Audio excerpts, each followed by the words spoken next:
Mama, I'm a criminal. Mama, I'm a criminal. Hello and welcome back to my YouTube channel. As always, my name is Anna and welcome back to another True Crime Tuesday. And for today's video, we are actually going to be getting into the case of Nevaeh Hall. So if you like true crime, go ahead and subscribe, hit the bell for notifications, and let's go ahead and get started.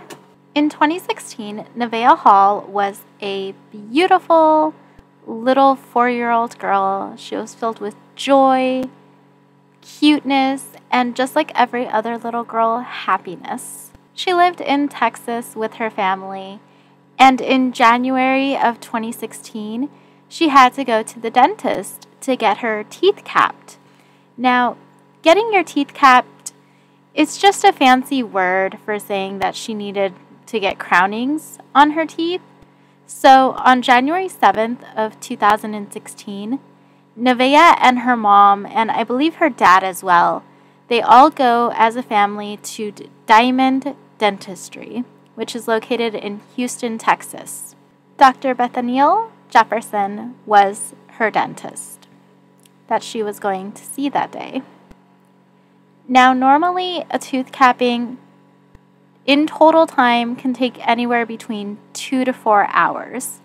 1 to 2 hours for the crown to be made, and then another 1 to 2 hours to cement it into place. And normally it can be done as a same-day procedure.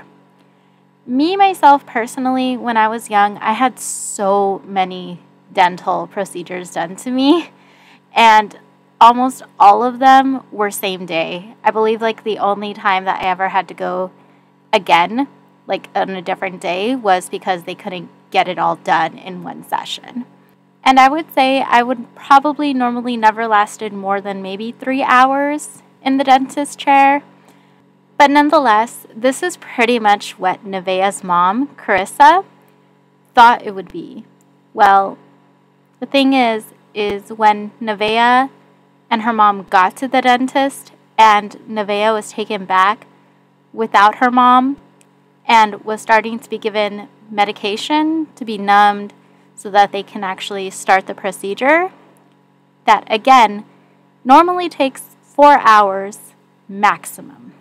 7 hours later, Carissa would be notified by doctors, as well as hearing her own daughter's cry, that something was wrong. She went back to the operating room where they were doing her procedure, and at that time, she would find her daughter with her arms flailing about and crying. Nevaeh would have to also be restrained to what is called a papoose. A papoose board is basically a restraint device, so think of like a straitjacket on a board. It restrains the person by covering their arms, their legs, even their head, so that they can't move. This is mainly used more on pediatric dentistry, but in some rare cases can also be used on adults. So this little 4-year-old girl gets medicated and restrained to get her teeth capped. Now, Carissa did know that the papoose board would need to be used potentially because of previous visits that they had had with this dentist. However, after 7 hours and after hearing her daughter's cries, Carissa finds her daughter and immediately would ask if she would be calling an ambulance or if they would be. The response that she would get from the doctor, Dr. Jefferson, was, and I quote, "We're just going to try to get her to calm down. We're going to monitor her. We're going to watch her. You guys have nothing to worry about. But we do need you all to wait in the waiting room and let her rest so she can walk back out of here." End quote. Telling a parent this all while you know that the child's oxygen levels are dropping and her heartbeat is going up. Her oxygen levels was at a 49%.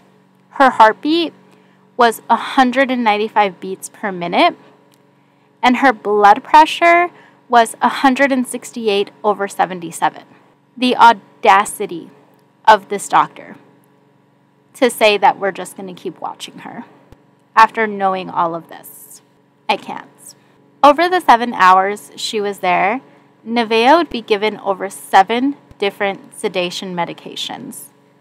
Nevaeh's mom would eventually call an ambulance to the dentist's office, just as any parent should and would, and Nevaeh would be taken to the hospital. Upon arriving at the hospital, Carissa was informed that her daughter had suffered brain damage, lost her ability to walk, to feed herself, to talk, and had been diagnosed with dystonia, or also known as involuntary muscle contractions. Nevaeh would spend the next few months in the hospital learning to walk again, to feed herself again, and just try to get back to the sweet, happy little girl that she once was. And in May of 2016, she was finally able to go back home after being in the hospital for over 5 months. As for Dr. Bethaniel Jefferson, on January 20th of 2016, the Texas Board of Dental Examiners temporarily suspended Jefferson's license. The board spokesperson, Laura Anton, stated, and I quote, "When something is going to present a clear, imminent, or continuing threat to a person's physical health or well-being." End quote.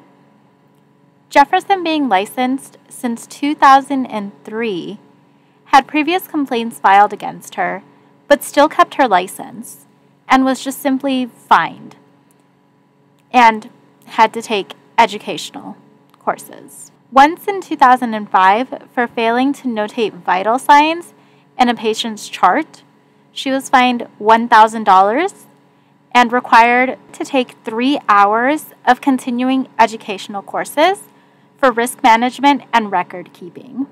And again, in 2012, for failing to properly sedate a child, this time she would be fined $3,000 and again required to take educational courses, this time for a total of 24 hours, 6 hours of pharmacology of oral sedatives, 12 hours of pediatric sedation, and 6 hours of record keeping. In my opinion, I feel like this is when they should have just pulled her license. How can you continue to let someone practice when they can't even sedate a child properly or even record keep correctly? Nonetheless, though, this third time, her license would be suspended indefinitely later in 2016. She would also be indicted by a grand jury in Harris County in 2017 on charges of intentionally and knowingly by omission causing seriously bodily injury to a child by failing to seek and provide adequate medical attention, which is actually a first-degree felony, according to the Texas Penal Code, facing 5 years to life in prison and a fine of $10,000. I honestly wish there was more I could give you, but unfortunately, though, I wasn't able to find anything about what happened to Jefferson after her indictment. But the important thing is that she can actually no longer practice dentistry, and at least we can hope, for the very least, that she at least got the 5 years for what she did to this beautiful little girl. As for Nevaeh's family, they would actually go ahead and sue Jefferson for medical malpractice, I believe, and they actually won $1 million. I believe it was like $1 million settlement. But nonetheless, though, this little girl did not have to go through all of that. It was a simple procedure. It did not need to go this far. Thank you so much for listening to the story of Nevaeh Hall. Let me know what you think down below, because one thing that I found interesting is that you really have to look for any discrepancies in a doctor's or dentist's license. You actually have to research it. Do you think that maybe it would be a lot easier and safer for parents if you actually could, when you're looking up the doctor, see all of this history without actually having to do a search of your own? Do you think that that would make things safer? Go ahead and let me know down below. Thank you so much for watching this video or listening to this video. I hope you all have a wonderful day. Don't forget to subscribe, leave me a comment down below, and like the video if you think it's worth liking. Thank you so much and have a wonderful day. Bye. Mama, I'm a criminal. Mama, I'm a criminal.